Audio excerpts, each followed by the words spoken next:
Graça e paz da parte do Senhor Jesus Cristo. Estamos fazendo a gravação da nossa aula de Escola Bíblica Dominical. Especialmente hoje não teremos a aula ao vivo, temos a aula gravada, mas não podemos deixar de fazer a gravação porque é importante que a gente não perca mais um domingo sem aula. Por isso que nós estamos fazendo a gravação. Que a graça do Senhor Jesus Cristo esteja com todos, que a paz, o amor do nosso Deus encha os corações dos irmãos. Nós vamos iniciar a nossa aula, que é a lição de número 7, que tem como título Jonas, o profeta fujão. Esse é o título da lição de hoje, Jonas, o profeta fujão. Nós estamos estudando os profetas menores e hoje nós vamos estudar o profeta Jonas, a sua mensagem. O livro de Jonas tem apenas 4 capítulos. Nós vamos ler esses capítulos e em seguida nós vamos fazer a explicação da profecia do profeta Jonas. Diz assim o texto da palavra de Deus que se encontra no livro do profeta Jonas. Veio a palavra do Senhor a Jonas, filho de Amitai, dizendo: Dispõe-te e vai à grande cidade de Nínive e clama contra ela, porque a sua malícia subiu até mim. Jonas se dispôs, mas para fugir da presença do Senhor, para Tarsis. E tendo descido a Jope, achou um navio que ia para Tarsis. Pagou, pois, a sua passagem e embarcou nele, para ir com eles para Tarsis, para longe da presença do Senhor. Mas o Senhor lançou sobre o mar um forte vento e fez-se no mar uma grande tempestade. E o navio estava a ponto de se despedaçar. Então os marinheiros, cheios de medo, clamavam cada um ao seu Deus e lançavam ao mar a carga que estava no navio, para o aliviarem do peso dela. Jonas, porém, havia descido ao porão e se deitado e dormia profundamente. Chegou a ele o mestre do navio e lhe disse: Que se passa contigo, agarrado ao sono? Levanta-te e invoca o teu Deus. Talvez assim esse Deus se lembre de nós, para que não pereçamos. E diziam uns aos outros: Vinde e lancemos sortes, para que saibamos por causa de quem nos sobreveio este mal. E lançaram sortes, e a sorte caiu sobre Jonas. Então lhe disseram: Declara-nos agora por causa de quem nos sobreveio este mal. Que ocupação é a tua? De onde vens? Qual é a tua terra? E de que povo és tu? Ele lhe respondeu: Sou hebreu e temo ao Senhor, o Deus do céu, que fez o mar e a terra. Então os homens ficaram possuídos de grande temor e lhe disseram: Que é isto que fizeste? Pois sabiam os homens que ele fugia da presença do Senhor, porque ele o havia declarado. Disseram-lhe: Que faremos para que o mar se nos acalme? Porque o mar ia se tornando cada vez mais tempestuoso. Respondeu-lhes: Tomai-me, lançai-me ao mar, o mar se aquietará, porque eu sei que por minha causa vos sobreveio esta grande tempestade. Entretanto, os homens remavam, esforçando-se por alcançar a terra, mas não podiam, porquanto o mar se ia tornando cada vez mais tempestuoso contra eles. Então, clamaram ao Senhor e disseram: Ah, Senhor, rogamos-te que não pereçamos por causa da vida deste homem, e não faças cair sobre nós este sangue, quanto a nós inocente, porque tu, Senhor, fizeste como te aprouve. E levantaram Jonas e o lançaram ao mar, e cessou o mar a sua fúria. Temeram, pois, estes homens em extremo ao Senhor, e ofereceram sacrifícios ao Senhor e fizeram votos. Deparou o Senhor um grande peixe para que tragasse a Jonas, e esteve Jonas 3 dias e 3 noites no ventre do peixe. Então Jonas do ventre do peixe orou ao Senhor seu Deus e disse: Na minha angústia clamei ao Senhor, e ele me respondeu. Do ventre do abismo gritei, e tu me ouviste a voz, pois me lançaste no profundo no coração dos mares. E a corrente das águas me cercou. Todas as tuas ondas e as tuas vagas passaram por cima de mim. Então eu disse: Lançado estou de diante dos teus olhos. Tornarei porventura a ver o teu santo templo? As águas me cercaram até a alma. O abismo me rodeou e as águas se enrolaram na minha cabeça. Desci até os fundamentos dos montes, desci até a terra, cujo ferrolhos se correram sobre mim para sempre. Contudo, Fizeste subir da sepultura a minha vida. Ó Senhor meu Deus, quando dentro de mim desfalecia a minha alma, eu me lembrei do Senhor e subiu a ti a minha oração no teu santo templo. Os que se entregam à idolatria vã abandonam aquele que lhes é misericordioso. Mas com a voz do agradecimento eu te oferecerei sacrifício, o que votei pagarei. Ao Senhor pertence a salvação. Falou, pois, o Senhor ao peixe, e este vomitou Jonas na terra. Veio a palavra do Senhor segunda vez a Jonas, dizendo, dispõe-te, vai à grande cidade de Nínive e proclama contra ela a mensagem que eu te digo. Levantou-se, pois, Jonas e foi a Nínive, segundo a palavra do Senhor. Ora, Nínive era cidade muito importante diante de Deus, e de 3 dias para percorrê-la. Começou Jonas a percorrer a cidade, caminho de um dia, e pregava e dizia, ainda 40 dias e Nínive será subvertida. Os ninivitas creram em Deus e proclamaram Jesus e vestiram-se de panos de saco, desde o maior até o menor. Chegou esta notícia ao rei de Nínive. Ele levantou-se do trono, tirou de si as vestes reais, cobriu-se de pano de saco e assentou-se sobre cinza. E fez-se proclamar e divulgar em Nínive, por mandado do rei e seus grandes, nem homens, nem animais, nem bois, nem ovelhas provem coisa alguma, nem os levem ao pasto, nem bebam água. Mas sejam cobertos de pano de saco, tanto os homens como os animais, e clamarão fortemente a Deus e se converterão cada um do seu mau caminho e da violência que há nas suas mãos. Quem sabe se voltará a Deus e se arrependerá e se apartará do furor da sua ira, de sorte que não pereçamos? Viu Deus o que fizeram, como se converteram do seu mau caminho, e Deus se arrependeu do mal que tinha dito e lhes faria e não fez. Com isso, desgostou-se Jonas extremamente e ficou irado. E orou ao Senhor e disse, Senhor, não foi isso que eu disse, estando ainda na minha terra? Por isso me adiantei fugindo para Tarsis, pois sabia que és Deus clemente e misericordioso, e tardio em irar-se, e grande em benignidade, e que te arrependes do mal.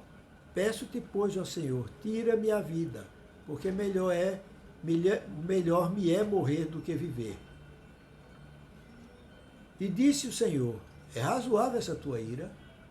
Então Jonas saiu da cidade e assentou-se ao oriente da mesma. E ali fez uma enramada e repousou debaixo dela à sombra, até ver o que aconteceria à cidade. Então fez o Senhor Deus nascer uma planta que subiu por cima de Jonas, para que fizesse sombra sobre a sua cabeça, a fim de o livrar do seu desconforto. Jonas, pois, se alegrou em extremo por causa da planta. Mas Deus, no dia seguinte, ao subir da alva, enviou um verme, o qual feriu a planta e esta se secou.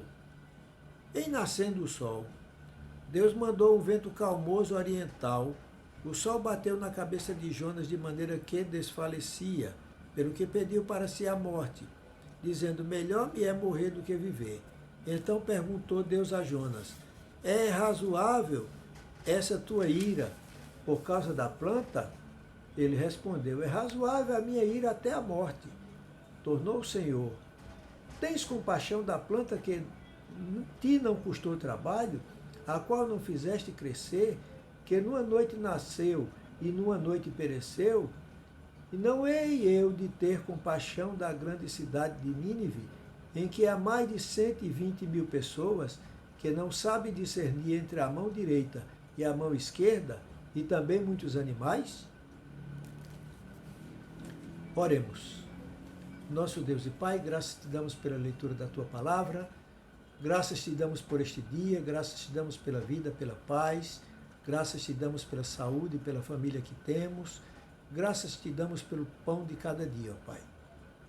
Ilumina a nossa mente para que tiremos lições importantes da Tua Palavra lida, dá-nos a Tua graça, a Tua paz, o Teu perdão, livra-nos de todo mal.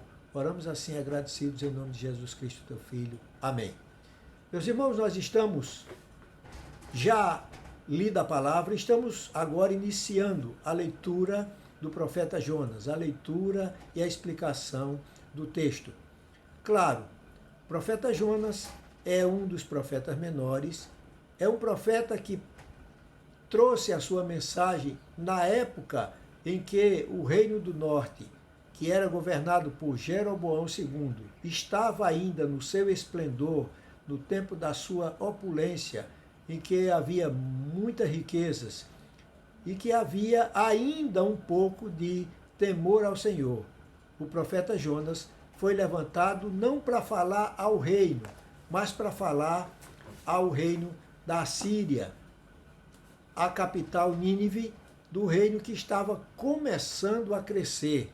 Os assírios estavam começando a ser importantes. Nós vemos aqui no texto de Jonas, que acabamos de ler, que a cidade de Nínive tinha 120 mil pessoas, conforme diz aqui o texto do livro de Jonas. 120 mil pessoas, que é uma cidade relativamente grande para os padrões da época.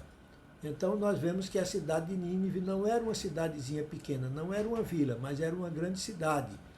E havia muita gente. Na cidade de Nínive, segundo diz o texto, tinha 120 mil pessoas. Mas somando com os arredores, a quantidade de pessoas era muito maior. Se levarmos em consideração que havia vilarejos próximos, havia muitos lugares onde tinha conglomerado de pessoas.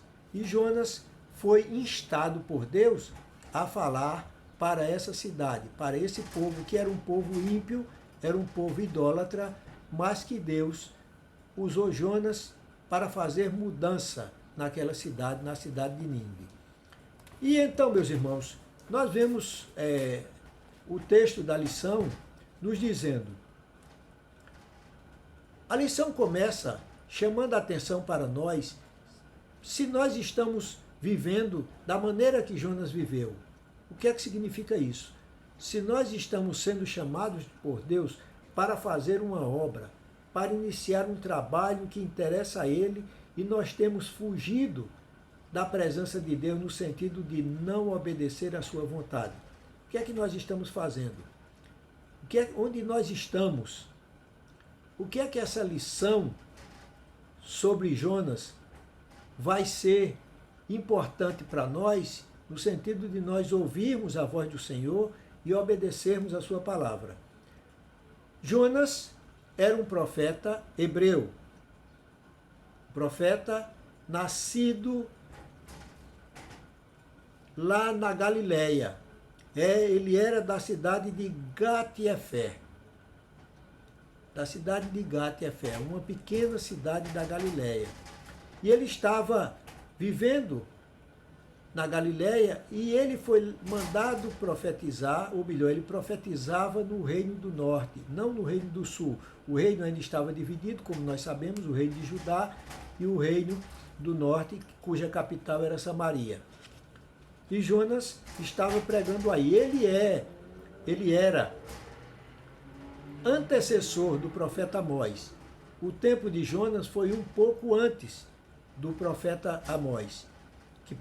Quando Amós pregou, o Império do Norte, o Reino do Norte, já estava totalmente corrompido em termos de idolatria, em termos de descuido, desatenção para com o trabalho do Senhor, para com o culto verdadeiro. No tempo de Jonas, o reino ainda tinha alguma atenção, algum respeito, algum cuidado pelo culto ao Senhor. Por isso que o Senhor ainda não agiu contra o reino do norte, mas ele fez Jonas ser levado à cidade de Nínive para que houvesse mudança naquela cidade. Nínive era a capital do reino assírio e, posteriormente, esse reino se tornou uma ameaça para o reino de Israel, para o reino do norte.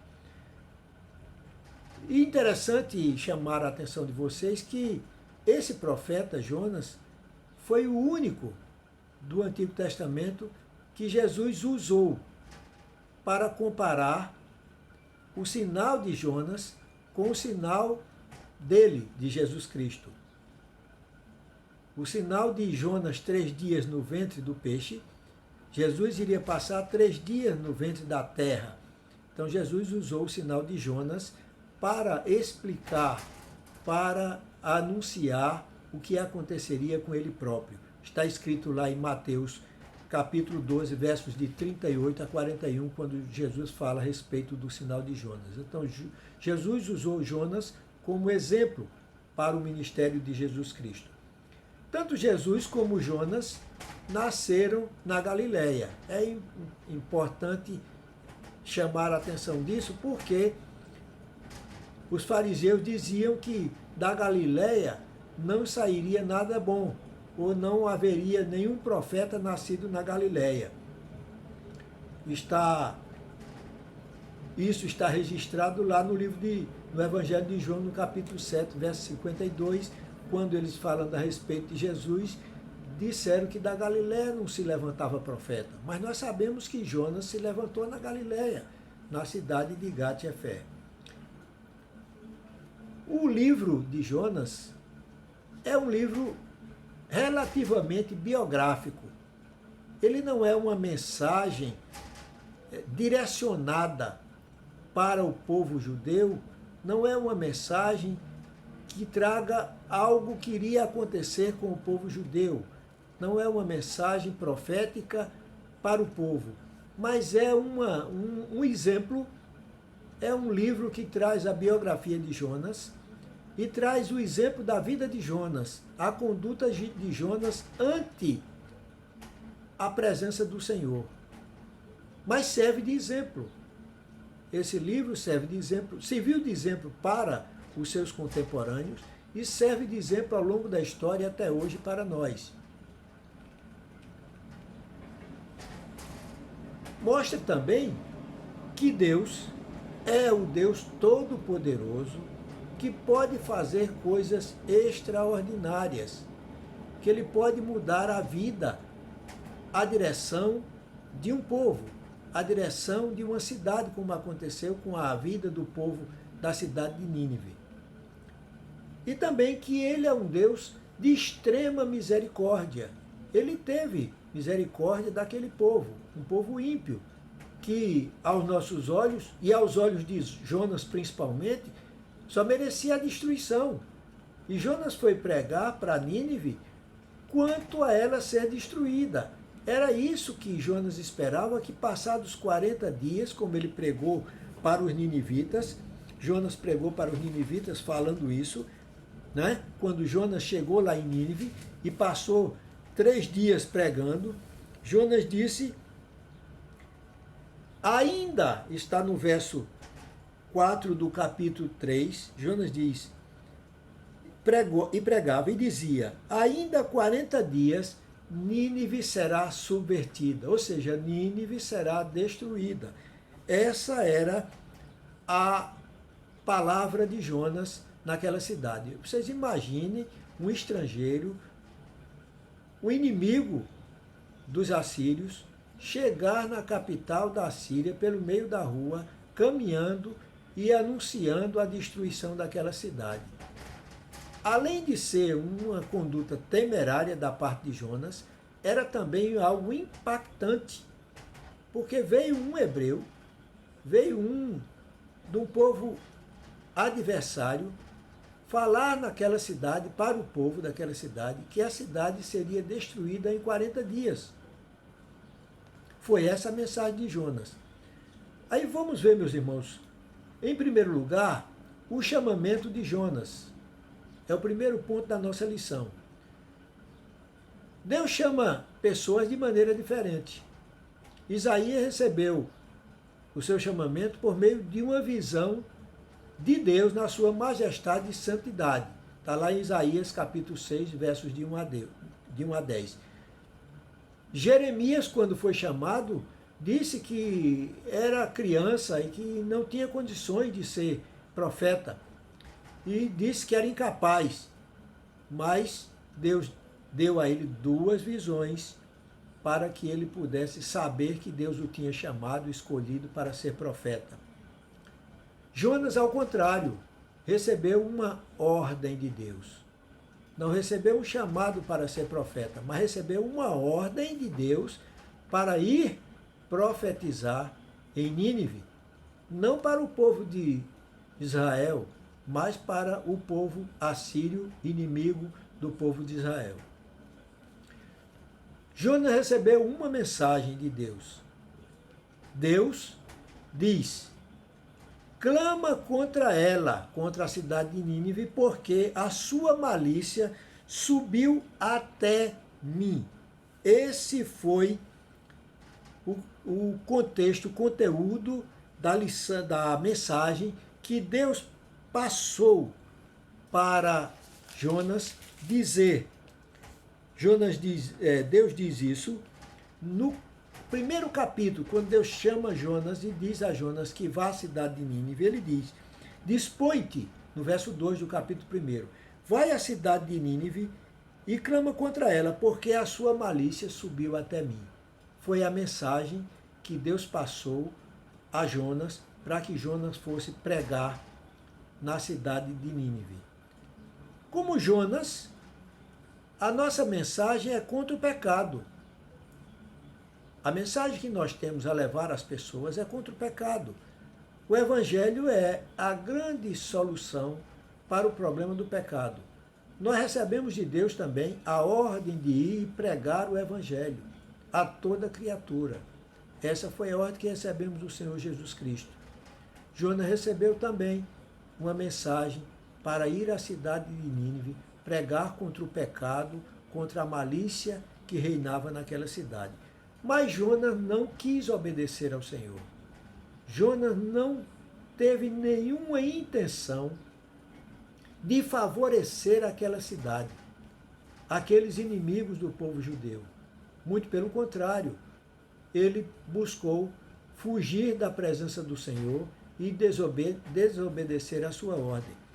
Jonas se dispôs, mas não para ir, mas para fugir da presença do Senhor, conforme está no verso 3 do primeiro capítulo.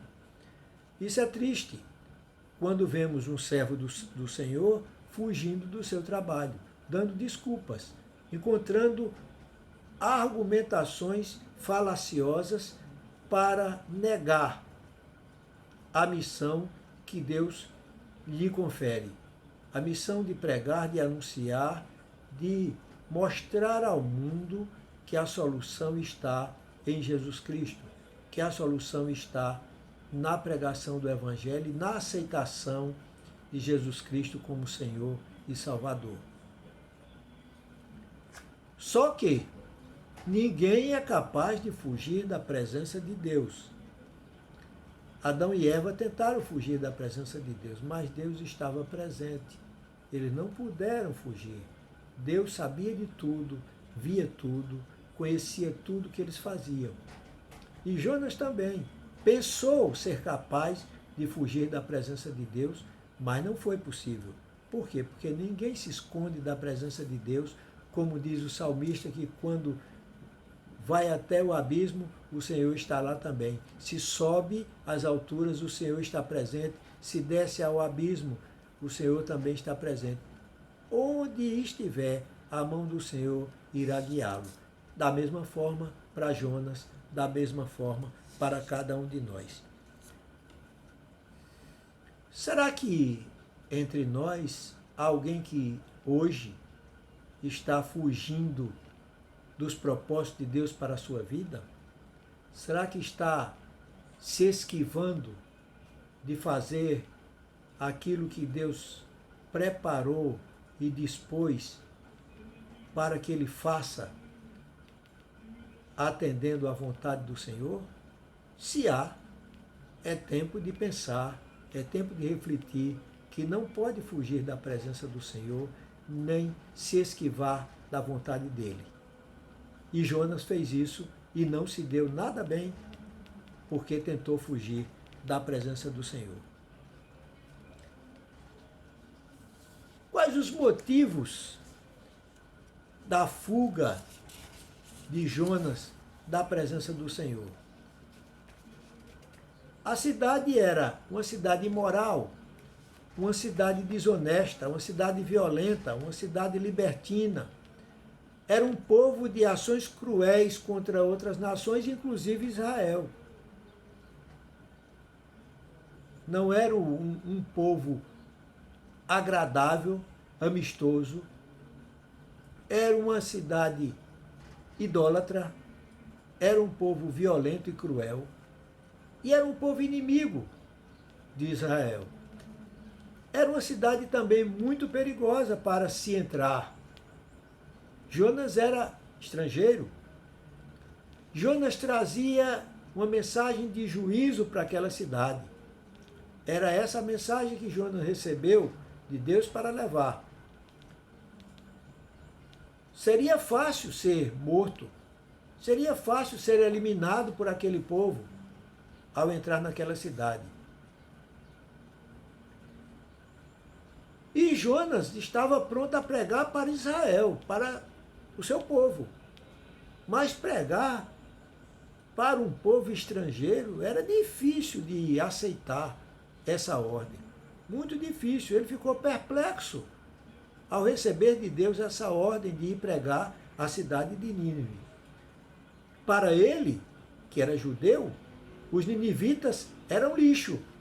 Os estrangeiros eram gentios e dignos de desprezo, porque os judeus se julgavam o melhor povo da terra. E Jonas não era diferente, porque era um judeu.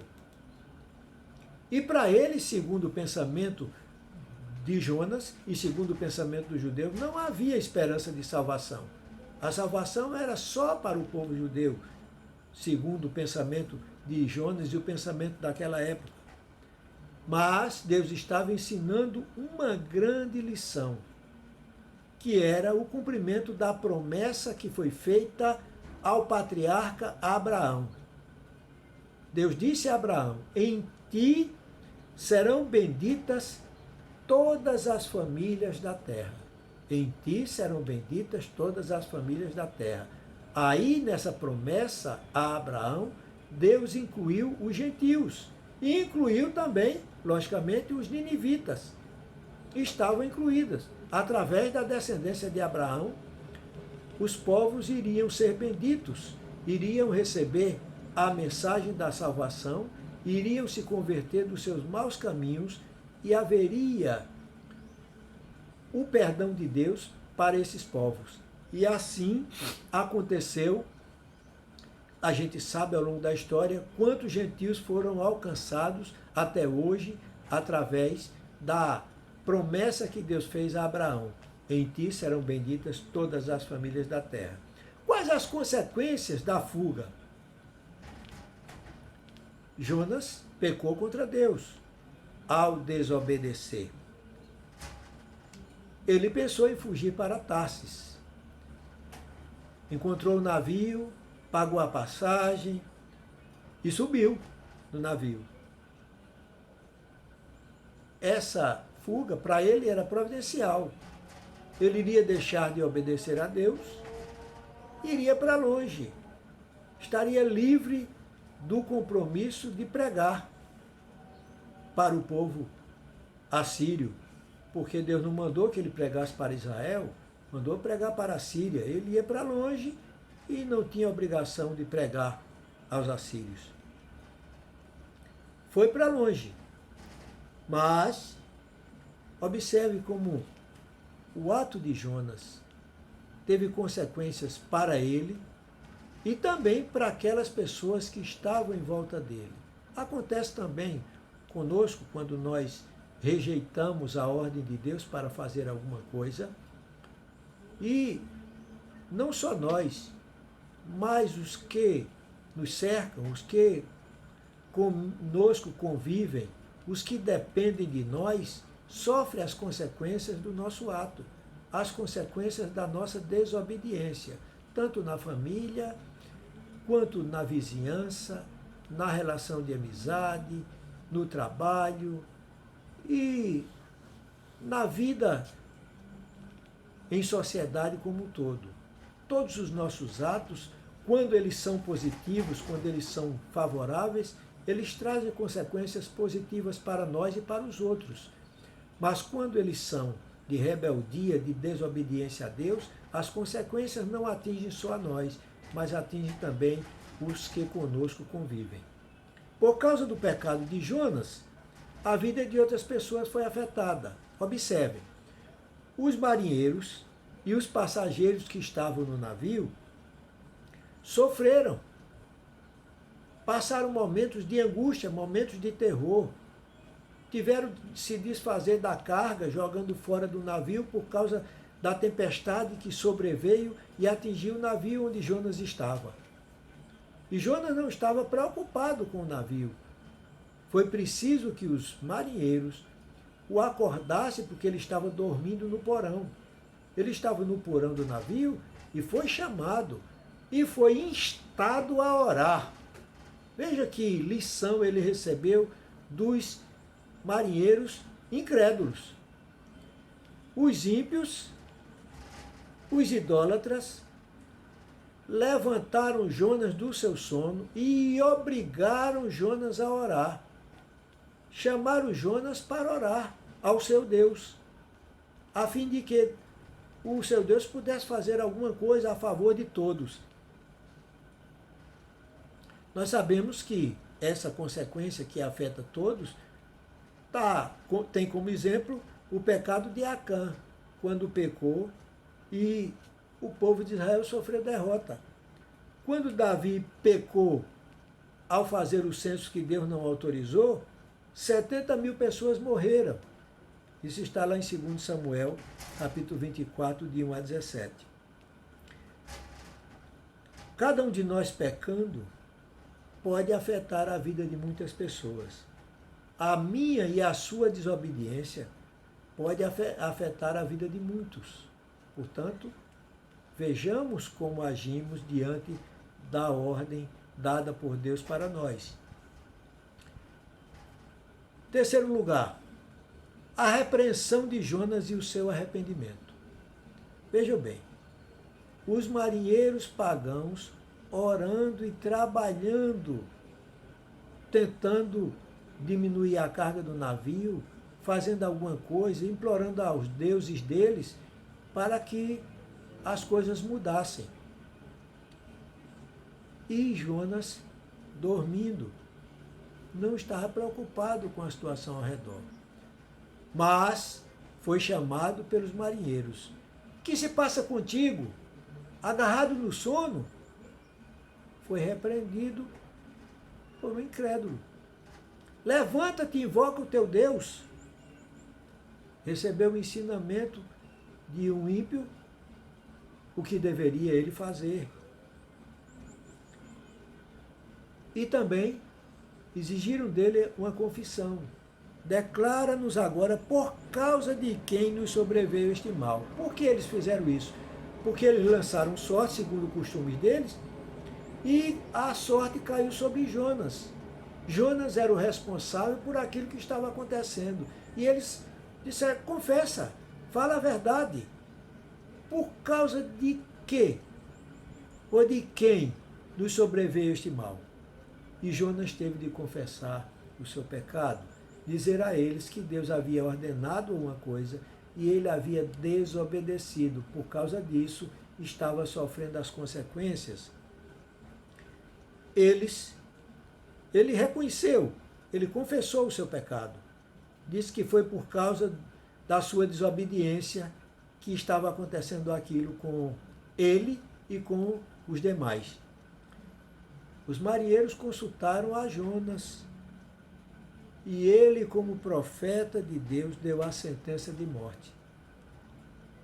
Eles consultaram. Ele disse que era profeta.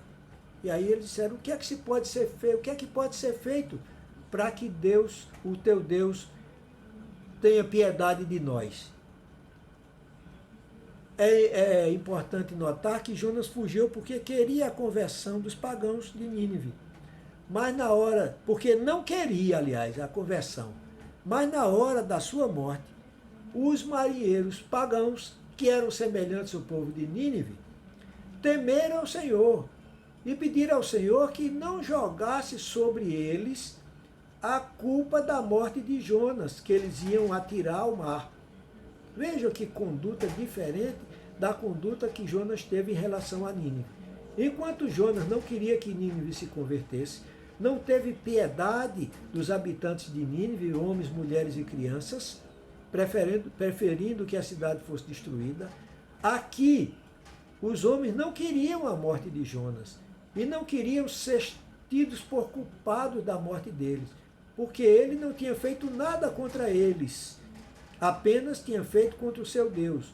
Portanto, o Deus de Jonas, que ia condená-lo à morte, não jogasse, não imputasse a eles a culpa do sangue de Jonas que ia ser derramado na morte. Aí então Jonas confessou o seu pecado. Os marinheiros entenderam que era a culpa dele, e então, ao ser atirado ao mar, Jonas caiu em si e lembrou-se do Senhor, do poder do Senhor, e lembrou-se da sua fraqueza, da sua iniquidade.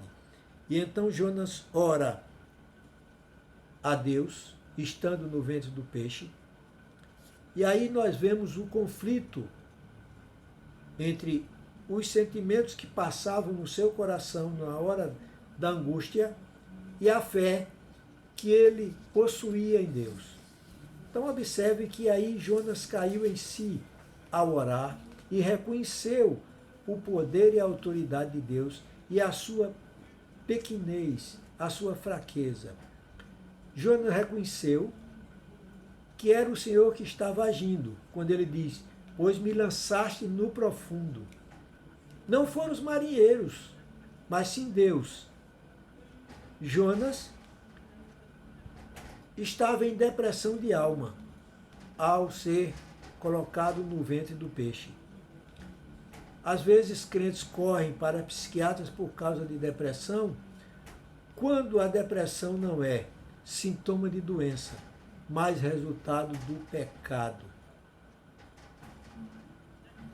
Você pode estar abatido espiritualmente e até deprimido, não por causa de uma questão física, mas muitas vezes por causa de uma questão espiritual, por causa de uma desobediência e falta de paz com Deus.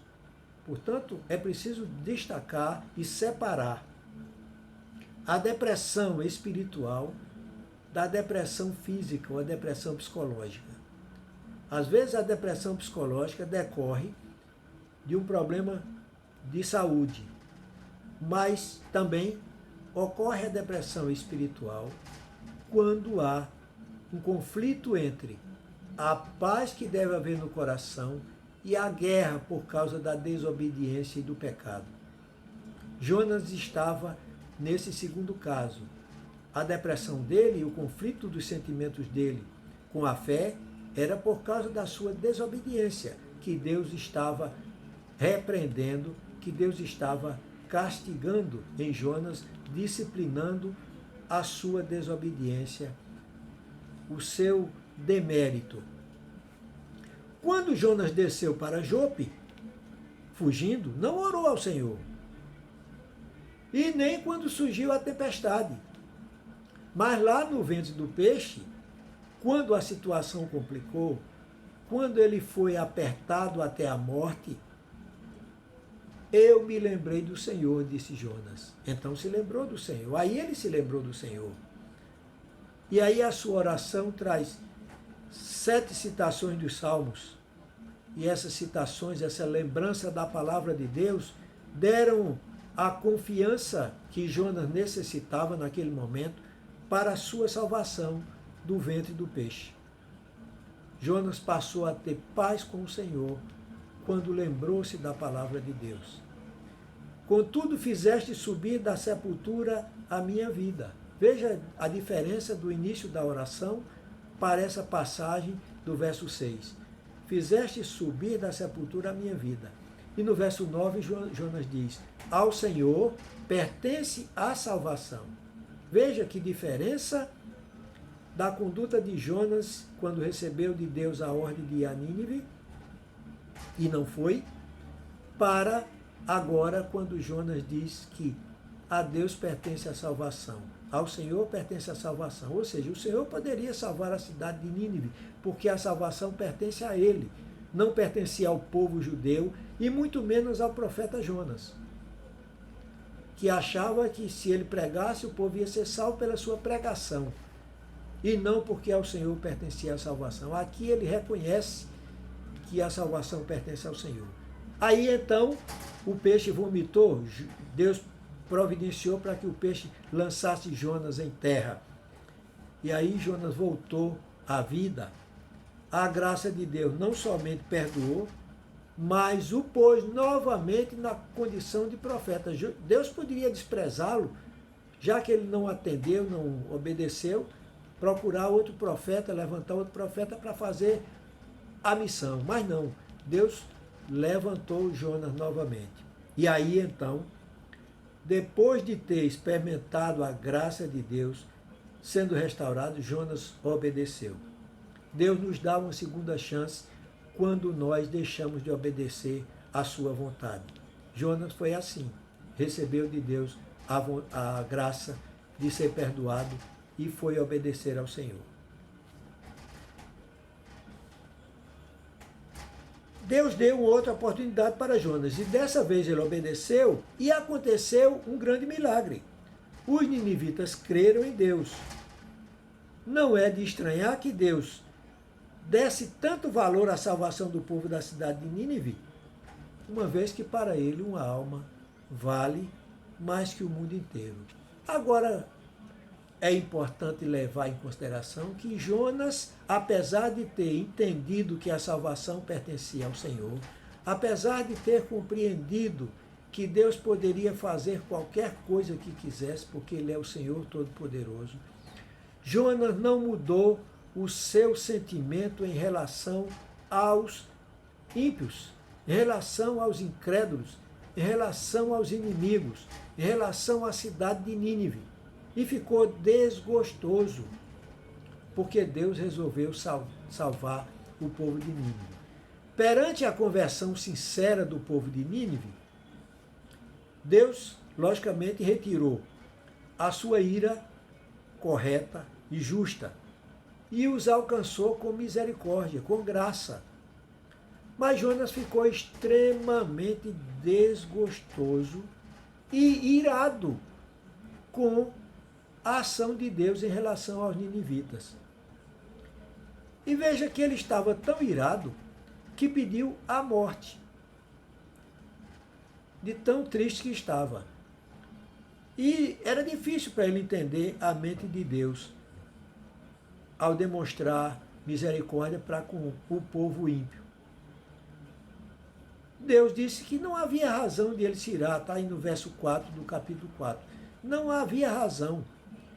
E Deus mostrou novamente a sua misericórdia para com a insensatez de Jonas. Fez crescer uma planta para refrescar o juízo de Jonas, para dar sombra para ele no deserto, enquanto ele aguardava para ver a resposta de Deus ao povo de Nínive. E Deus mostrou a Jonas a importância da salvação, a importância do valor de uma vida, porque se Deus fez nascer uma planta e fez morrer essa planta, e Jonas se preocupou, se desgostou porque a planta morreu, Deus lhe dá uma grande lição ao dizer: se você se preocupou com a planta que não representa nada em relação ao povo, ao ser humano, por que eu não posso ter misericórdia, não posso me compadecer dos seres humanos? Disse Deus a Jonas. Esse é a forma como termina o livro de Jonas. Deus dá uma lição a Jonas em relação ao cuidado que Deus tem com as pessoas. Deus dá uma lição ao mostrar, no verso 10, Deus diz: tornou o Senhor, tens compaixão da planta que não te custou trabalho, a qual não fizeste crescer. Tu não tens responsabilidade nenhuma para com a planta, que numa noite nasceu e numa noite pereceu. A vida humana é muito mais importante do que uma planta. E você está irado, preocupado, desgostoso por causa de uma planta. Mas não ficou desgostoso, preocupado por causa das pessoas que eu resolvi salvar. Não hei eu, aí o verso 11 diz: não hei eu de ter compaixão da grande cidade de Nínive, em que há mais de 120 mil pessoas que não têm noção da fé, que não sabem discernir entre a mão direita e a mão esquerda, e também muitos animais? Deus se preocupou com a cidade, com as pessoas e até com os animais daquela cidade. Jonas não se preocupou apenas com uma planta. Veja a consciência de Jonas, a pequenez, a finitude da consciência de Jonas ante a grandiosidade de Deus.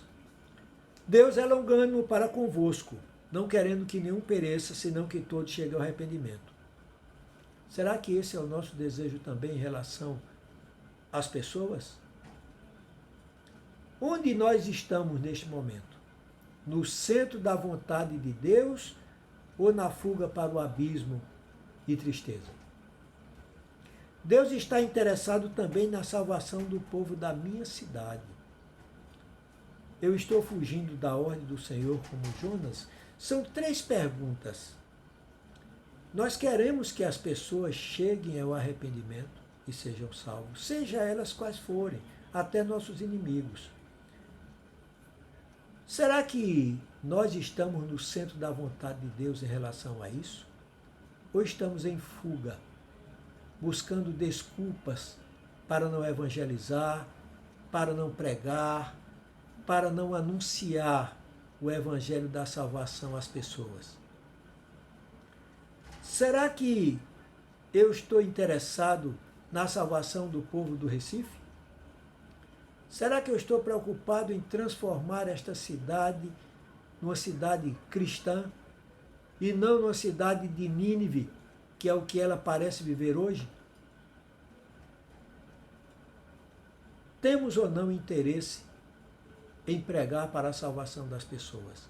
Essa é a reflexão que fica da lição de Jonas. Jonas não aprendeu a lição. O livro não termina dizendo nada mais a respeito de Jonas.